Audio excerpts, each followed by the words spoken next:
오늘 함께 읽으신 사도행전 8장 9절부터 24절까지의 말씀을 통해서 성령을 받으려면 이라는 제목으로 말씀의 은혜를 나누기를 원합니다.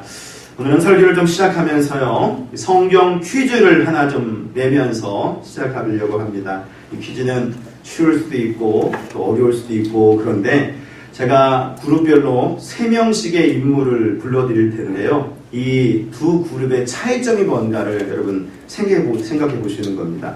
자, 그러면 A그룹에 있는 성경의 인물들을 말씀드려 볼게요. 아브라함, 모세, 스데반. 다른 그룹입니다. B그룹인데요. 요셉, 야고보, 시몬. 여러분이 A그룹과 B그룹이 있다고 했었을 때 지금 이 세 사람씩 알려드렸는데 이 두 그룹의 차이점이 무엇일까요? 여러분 어떻습니까? 쉽습니까? 아니면 어렵습니까? 사실 알고 보면 참 쉬운데요. A그룹에 있는 사람, 아브라함, 모세, 스데반. 이 사람의 특징은 뭐냐면 이 이름을 가진 사람들이요, 성경 이외에는 물론 그 이름 가진 사람이 있을 수 있겠지만 성경에는 오직 한 사람만 등장한다는 겁니다. 반면에 B그룹에 있는 사람들은요, 같은 이름을 가진 사람들이 성경에 많이 나오고 있죠.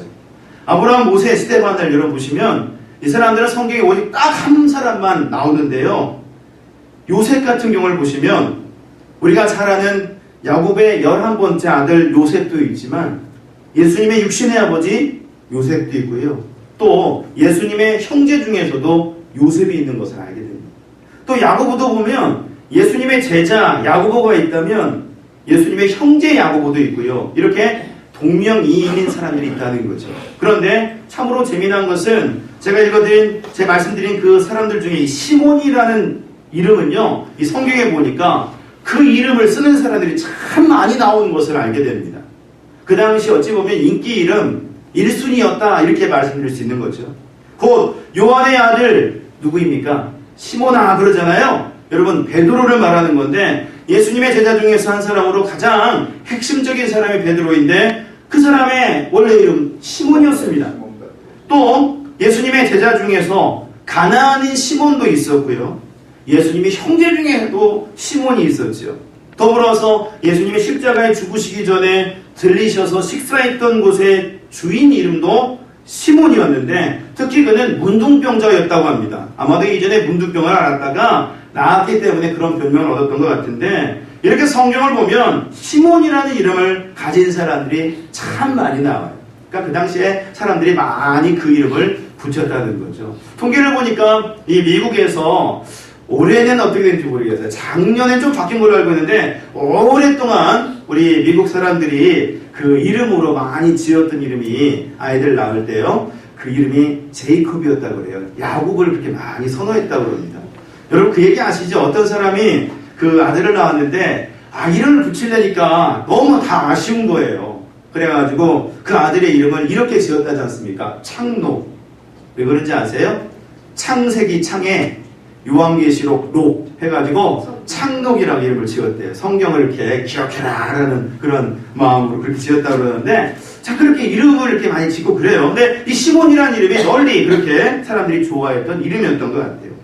그런데 이렇게 시몬이라는 이름이 많이 나오는데 여기에 더해서 이 사도행전을 보니까 이 시몬이라는 이름이 더 한 명 더 나오는 것을 알게 됩니다. 그것이 바로 이제 오늘 말씀에 나오는 이 시몬이라는 사람인데, 자, 그렇다면 이 시몬 어떤 사람이었을까요? 말씀을 보니까 그는 사마리아 성에 살고 있었고 오랫동안 마술을 행하면서 살았다라고 얘기하고 있습니다.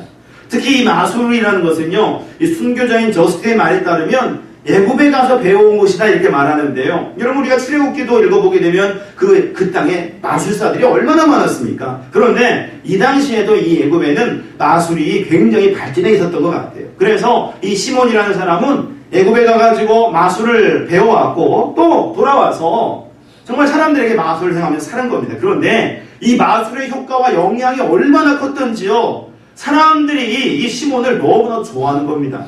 그의 마술을 보면서 놀라면서 그의 말이라면 전적으로 따르게 되었다는 거죠. 믿게 되었던 겁니다. 낮은 사람이나 높은 사람이나 할 것 없이 모든 사람들이 따르게 되었다는 거예요. 그러다 보니까 이 시몬의 마음에 어떤 생각이 떠오릅니까? 그렇습니다. 모든 사람들이 자기를 따르니까 자기를 높이고자 원하는 욕망이 생겨요. 그래서 자기 스스로를 말할 때도 자칭 큰 자다 이렇게 말씀에 증거되어 있습니다만은 큰 자라고 위인이라고 위대한 사람이라고 자기 스스로도 말을 했고요. 심지어 자기가 하는 일은 하나님이 행하신 것이다 라고까지 떠벌리기까지 했습니다. 마치 자기를 하나님의 대리자인 것이냐 말했다는 거죠. 그래서 사람들은 그의 말을 또 믿으면서 시몬을 이렇게까지 불렀다라고 말씀은 증거하고 있어요. 말씀 10절에 나와 있는데 우리 한번 말씀 한번 읽어보실까요?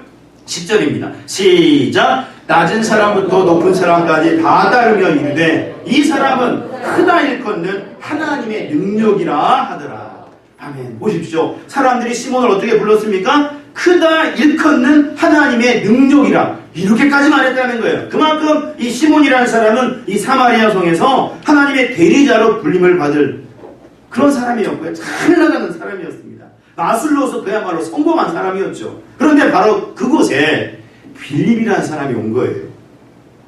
그는 12 사도를 대신해서 구제와 그리고 섬김의 일을 하도록 그렇게 부름받은 세움받은 7 집사 중에 한 사람이었는데요. 그가 와가지고 뭘 하느냐면 하나님의 나라와 예수 그리스도의 복음을 전하게 된 겁니다. 그래서 그의 말을 들은 사람들이 예수님을 믿게 되고 세례를 받게 된 거예요. 정말 많은 사람들이 예수 그리스도 앞에 나오게 된 겁니다. 그런데 더 놀라운 것은 이 마술사인 이 시몬이 예수 그리스도를 믿게 된 겁니다. 또 세례까지 받은 거예요. 정말 도저히 불가능할 것 같은 그 일이 벌어지게 된 겁니다.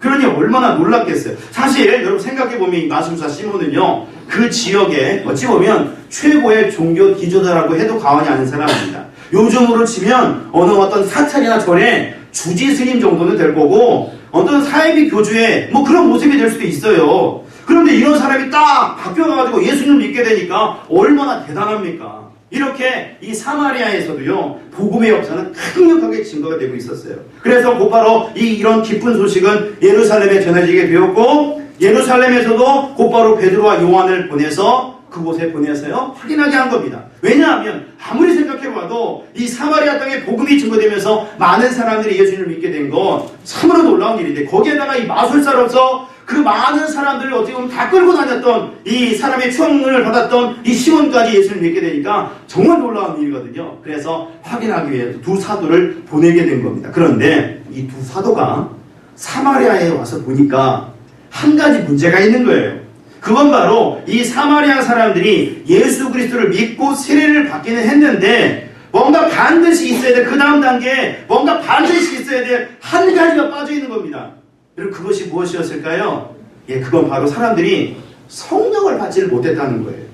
한 사람도 예외 없이 성령을 받지 못하고 있었던 겁니다. 그래서 베드로와 요한은 그 모습을 보고 기도와 안수를 통해서 사람들이 성령을 받도록 했습니다. 사마리아 땅에 성령이 임하도록 했죠. 그래서 그 성령을 받은 사람들은 충만한 은혜 속에 권능 있게 살아갔던 것이고요. 구원의 감격과 하나님의 능력과 그리고 많은 표적을 맛보면서 살아가게 되었던 것입니다. 그런데 그 모습 얼마나 놀랍고 대단했던지요. 특히 마술사였던 이 시몬의 눈에는 더 크게 더 놀랍게 보였던 것 같아요. 자기가 이전에 마술을 행하며 느끼고 경험했던 것과는 전혀 비교가 안 될 정도로 너무 크게 보였던 것 같습니다. 그래서 이 순간에 이 시몬이 딱 생각을 하기를 한 가지 소망을 품으며 생각을 하는데 무슨 소망을 갖게 되느냐면 나도 누군가에게 손을 얹으면 성령을 받게 하는 그런 능력을 나도 좀 갖고 싶다. 그런 소망을 가지게 된 겁니다. 이미 마술을 통해서 뭔가 신비한 일을 하면 사람들이 좋아하고 따른다는 것을 알았던 이 시몬인데요. 이 성령을 받는 모습을 보니까 이건 정말 큰 능력이거든요. 그래서 나도 그런 능력을 받았으면 좋겠다 생각을 했던 거예요. 그래서 무언가 행동을 하게 되는데 그 성령을 받기 위해서 성령을 주는 그 능력을 얻기 위해서 뭔가를 행동하게 되는데 그 행동이 바로 오늘 말씀 보니까 18절 19절에 나오죠. 자, 우리 한번 이 2 구절 같이 함께 읽어보겠습니다. 시몬은 어떻게 행동을 했을까요? 같이 함께 이 2 구절 읽겠습니다. 시작! 시몬이 사도들의 안수로 성령 받는 것을 보고 돈을 들여 이르되 이 권능을 내게도 주어 누구든지 내가 안수하는 사람은 성령을 받게 하여 주소서 하니. 잘 보십시오. 시몬이 성령을 받게 하는 그런 능력을 얻게 하기 위해서 행동한 것이 무엇이었다고 그럽니까? 예, 그건 사도들에게 돈을 주는 것이었어요. 그리고 그 돈을 주면서 성령의 능력을 나에게도 달라 이렇게 말한 겁니다. 사실 생각해보면 아마 그 당시에 이 시몬은요, 그 땅에서 정말 불쟁을 하며 서러워할 정도로 엄청난 재력가였을 거예요. 왜냐하면 이전까지 마술을 행하면서 얼마나 많은 재산을 모았겠습니까? 그래서 아마 생각해보면 거액의 그 돈을 내밀면서 성령의 능력을 달라고 나도 좀 얻게 해달라 그렇게 했을 것 같아요. 그런데 이런 시몬의 모습을 보면서 이 사도들이 어떠한 반응을 보였습니까? 그 많은 돈을 보면서 아 좋다 그러면서 그 능력을 얻을 수 있게 주었습니까? 아니죠. 말씀을 보면서 우리가 확인합니다마는 베드로와 요한은 성령 받는 방법을 잘못 알고 있는 이 시몬을 심하게 꾸짖었다고 그랬어요. 특히 그의 마음이 악독과 불의로 가득 찼다고 말을 했습니다. 결국 그리고 그가 가지고 있는 그 그러니까 돈이죠. 그것과 함께 망할 거라고까지 얘기를 했어요. 물론 회개하고 돌아오면 주님께서 용서해 주실 것이라는 말씀은 했습니다만 그를 아주 심하게 질책한 것을 볼 수가 있는 거죠. 성령 받는 방법을 오해한 그를 질책했다는 겁니다. 그것이 오늘 우리에게 주신 이 본문이 증거하는 내용이에요. 그럴 때 여러분 어떻습니까? 우리가 이 말씀을 가만히 생각해 보면서 우리는요 이 말씀 속에서 굉장히 귀한 영적인 도전과 생각을 우리 갖게 되는 거예요. 그건 첫 번째로 뭐냐면 하물며 이 나술사였던 시몬이 예수님을 믿게 된 이후에 성령에 대해서 관심을 가지며 그렇게 받기를 원했는데 하물며 시몬도 그랬다면 우리들은 어떻게 해야 되겠습니까? 성령의 능력을 우리도 받기를 소망하는 삶을 살아야 되겠죠. 왜냐하면 성령을 받을 때 우리는 구원의 감격 속에서 능력 있게 살아갈 수 있고요. 은혜 가운데 충만한 삶을 살아갈 수 있기 때문입니다. 회복된 삶을 살아가고 진정한 행복을 누려가게 되는 거예요. 하나님의 은혜 속에서 그 놀라운 충만한 역사를 누리며 살아가게 된다는 겁니다. 그 모습을 어떤 사람이 이렇게 17가지로 적어놨는데 성령을 받고 능력을 얻으면 이렇게 나아간다고 그랬는데요. 한번 여러분 들어보시기 바랍니다. 첫 번째, 나쁜 버릇이 고쳐집니다. 성령 받으면 나쁜 버릇이 고쳐진다는 거예요. 두 번째, 자기를 조종할 줄 압니다. 성령 받으면 자기를 조종할 줄 안돼요. 세 번째, 성령을 받으면 창조적인 생각을 갖습니다. 네 번째, 성령을 받으면 영적 가치를 소중히 여깁니다. 다섯 번째, 성령을 받으면 화평을 나눌 수 있는 사람이 됩니다. 여섯 번째, 문제를 해답으로 바꾸는 사람이 됩니다. 일곱 번째, 영적인 설득력이 생깁니다. 여덟 번째, 반대 의견도 수용할 줄 압니다. 아홉 번째, 믿음의 삶에 동거한 자들이 생깁니다. 열 번째, 주님의 뜻대로 살고자 노력합니다. 11번째, 주위 사람들에게 평안을 줍니다. 12번째, 이웃에게 진정으로 관심을 갖게 됩니다. 성령을 받으면 13번째, 자기의 모든 재능은 하나님의 영광을 나타내는데 사용합니다. 14번째, 강력한 끈기가 생깁니다. 15번째, 마음에 원한을 품지 않습니다. 16번째, 모든 면에 믿음을 근거로 한 낙관주의자가 됩니다. 17번째, 남을 위하여 희생할 줄 아는 사람이 됩니다. 이렇게 17가지를 적었어요. 성령을 받으면 이렇게 놀라운 일이 생긴다는 거예요. 오순절에 성령을 받은 성도들이 완전히 달라져서 새로운 모습을 보였듯이 정말 다른 삶을 살게 된다는 거죠. 그래서요, 이 말씀 속에서 우리가 도전을 받아야 되는데 우리들도요 성령을 사모하고 성령 받기를 사모해야 된다는 것입니다. 그리고 두 번째로 이 말씀 속에서 우리가 도전받아야 될 건 뭐냐면 어떻게 하면 성령을 받을 수 있는가를 잘 알고 그 방법대로 행해 나가야 된다는 거예요. 여러분 이 마술사였던 시몬은 실패했잖아요. 그래서 우리는 그런 실패를 또다시 반복하면 안 되겠죠. 오히려 성령 받는 방법을 정확하게 알아서 주님이 말씀하신 그 방법을 알아서 그렇게 해나감으로써 성령을 받고 성령의 인도하심 속에 늘 거하는 삶이 되어져야 된다는 겁니다. 자, 그러면 어떻게 받을 수 있을까요? 첫 번째로 다 같이 모여 하나님을 예배해야 된다는 겁니다. 우리 한번 같이 따라서 해보실까요? 다 같이 모여 하나님을 예배해야 됩니다. 시작! 다 같이 모여 하나님을 예배해야 합니다. 여러분 지난주에 우리가 요엘 2장 말씀을 이렇게 읽으면서 동시에 사도행전 말씀을 또 같이 읽었죠. 그래서 오순절 성령 강림 사건을 같이 살펴보았습니다. 그리고 그 사건은 마가의 다락방에서 일어난 것이 아니라 성전에서 일어난 것이다 라고 그렇게 말씀을 드렸습니다. 사실 이전까지 여러분들 마가의 다락방에서 성령 강림 사건이 일어났다고 들어왔었기 때문에 성전에서 일어났다고 하니까 의아하게 들릴 수도 있을 것 같아요.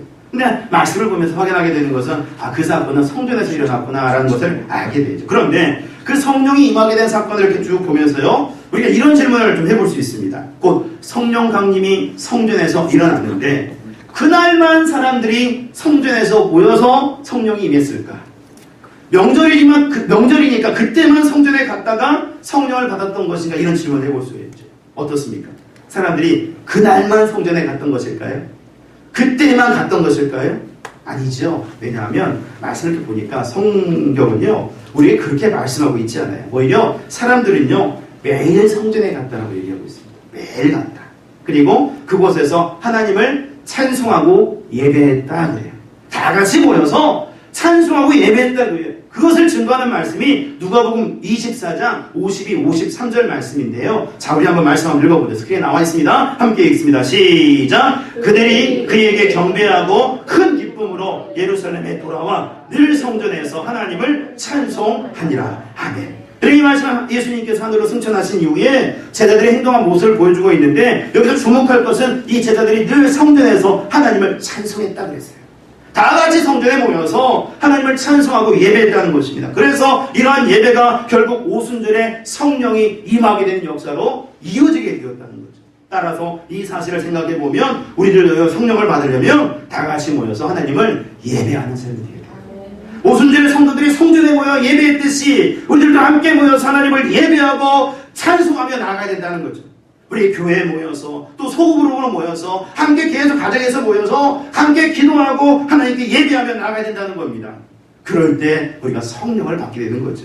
여러분, 히브리서 10장 25절 말씀을 보시면 모이기를 패하는 어떤 사람들의 습관과 같이 하지 말고 오직 권하여 그날이 가까움을 볼수록 더욱 그리하자 그랬습니다.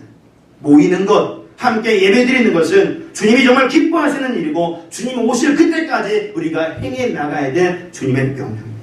그래서 그때 성령 우리에게 임하셔서 은혜를 더해 주실 것이기 때문에 더욱더 모이게 힘쓰며 다 같이 함께 예배하며 나아가는 우리 모두가 되어지셔서 성령을 받으시고 성령의 능력 가운데 거하셔서 날마다 승리하며 나갈 수 있는 저와 여러분들의 삶이 되시기를 예수님의 이름으로 축원드립니다.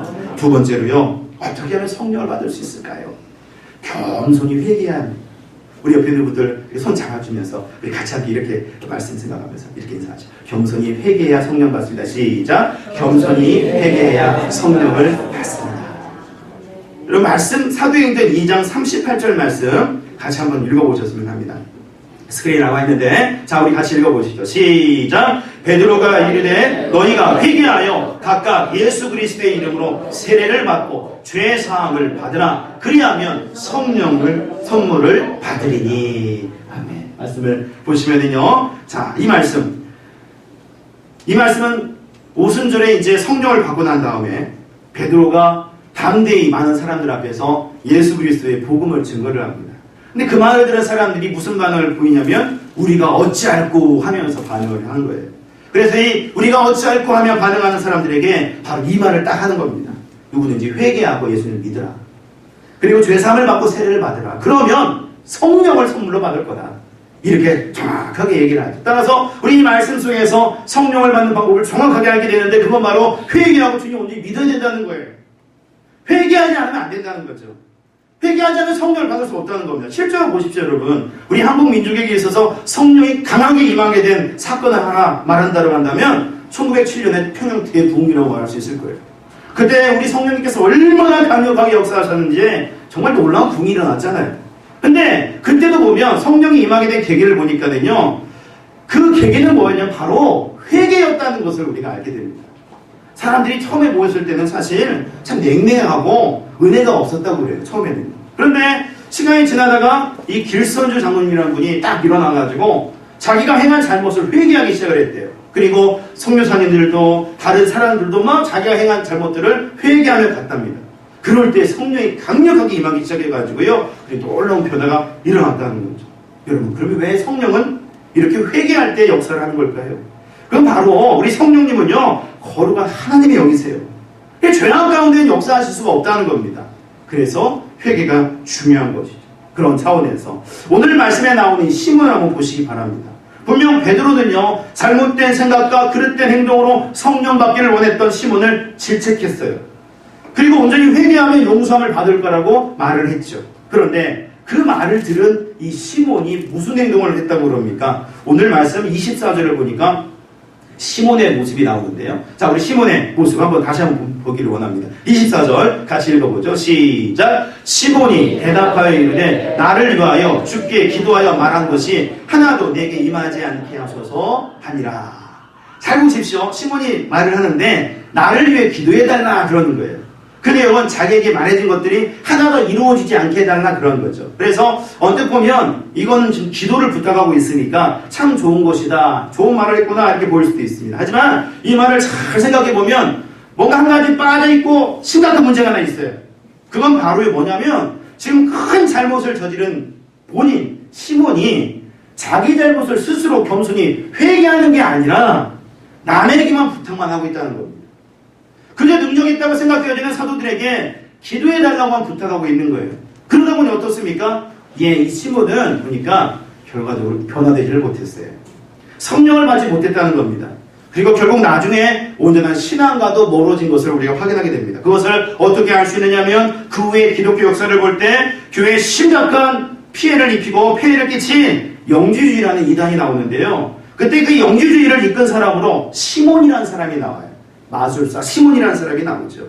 그 사람이든 아니면 그 이름을 차용했던 간에 이 마술사 시몬은요 나중에 이단의 주동자가 되어버리고 만 겁니다. 이렇게 시몬은 완전히 타락한 사람이 되고 말았어요. 마치 가룟유다와 같은 사람이 되고 마는 거죠. 진정 회개하고 주님 앞에 나왔더라면 성령을 받고 능력 가운데 거했을 텐데 온전한 회개를 하지 못하였기에 이렇게 된 것입니다. 그래서요 우리는 이 말씀을 보면서 생각해야 될 것이 있어요. 그건 바로 주님이 우리에게 기뻐하시는 모습은 늘 우리 자신을 돌아보면서 회개하는 것이다. 그리고 주 옆에 나아가는 것이다. 그러면 성령을 받게 되는 것이고 그 성령의 능력 가운데 은혜를 누리게 된다는 사실 여러분 꼭 기억하시고 늘 겸손히 주 앞에 회개하며 나아가시는 중에 성령 충만 성령을 받으시고 그 은혜 가운데 살아가시는 저 여러분들의 삶이 되시기를 예수님의 이름으로 축원드립니다. 세 번째로요 성령을 받으려면 어떻게 해야 될까요? 간절히 기도해야 합니다. 다시 한번 우리 같이 선포해 보실까요? 간절히 기도해야 됩니다. 시작. 간절히 기도해야 합니다. 옆에 사람 손잡아 주면서 간절히 기도합시다. 시작. 간절히 기도합시다. 기도하셔야 돼요. 여러분 오늘 본문의 15절 말씀 한번 다시 한번 읽어보길 원합니다. 본문 15절 함께 읽어보시죠. 시작. 그들이 내려가서 그들을 위하여 성령 받기를 기도하니. 말씀 보십시오. 이 말씀 속에서 우리는요, 여러분 베드로와 요한이 사마리아에 내려가가지고 이미 이 말씀 속에서요 성령을 받는 방법을 보여주고 있다는 것을 확인하게 됩니다. 그건 뭐죠? 기도하는 거였어요. 기도하는 거. 그래서 이 두 사람은 정말 베드로와 요한은 간절히 기도했던 거고 또 기도를 통해서 안수하며 나아갈 때 성령이 임하게 되었다는 거죠. 따라서 이것을 본 시몬은 어떻습니까? 그대로 하면 되는 거죠. 기도하면 되는 겁니다. 사도들처럼요. 간절히 기도하면 성령을 받을 수가 있었다는 거예요. 그런데 여러분 잘 말씀 보면서 우리가 알게 되는 겁니다만은 시몬은 보니까는요 그 기도하는 건 따라하지 않아요. 보았음에도 불구하고 기도하지 않죠. 잊어버리죠. 그리고 오히려 무엇만 따라가려 합니까? 외형적인 모습인 안수하며 성령 받는 그런 모습을 보면서 그 능력만 좀 달라 이렇게 그걸 또 돈으로 살려고 그러하는 모습을 보이더라는 거예요. 가장 기본적인 기도는 잊어버리고 외형에만 치우친 모습을 보였다는 겁니다. 그러다 보니 어떻습니까? 당연히 성령을 받지 못하고 책망과 질책만을 얻게 되었다는 거죠. 그러니 여기서 우리가 알게 된 도전은 성령 받기를 원한다면 성령 충만함을 누리기를 원한다면 무엇을 해야 되겠습니까? 기도해야 돼요. 끊임없이 기도하셔야 됩니다. 간절하게 기도하셔야 됩니다. 여러분 사실 오순절에 성령님이 임하셨다고 그랬는데 여러분 보세요. 이전부터 사람들이 얼마나 기도했습니까? 다락방에 모여서 기도하고요. 마띠아를 12사도 중에 한 사람으로 뽑을 때도 얼마나 기대는지 몰라요. 정말 그들의 모습은요. 늘 기도하는 것이 전부였다고 해도 과언이 아닐 정도로 기도의 삶이었습니다. 그럴 때 이렇게 기도할 때 어떻습니까? 성령이 임했잖아요. 은혜가 나타났잖아요. 그리고 그 은혜 속에 능력으로 살게 되었던 거 아니겠습니까? 따라서 이 사실을 기억한다면 우리들도요 늘 기도해야 될 줄로 믿습니다. 간절하게 기도해야 될 줄로 믿습니다. 성령 받기를 원하며 성령의 능력으로 살아가기 원하며 기도해야 될 줄로 믿습니다. 그래서 이 기도를 통해서 성령 충만함을 누리시고 늘 은혜 가운데 살아가시는 저와 여러분들의 삶이 되시기를 예수님의 이름으로 축원드립니다. 기도하겠습니다. 하나님 아버지,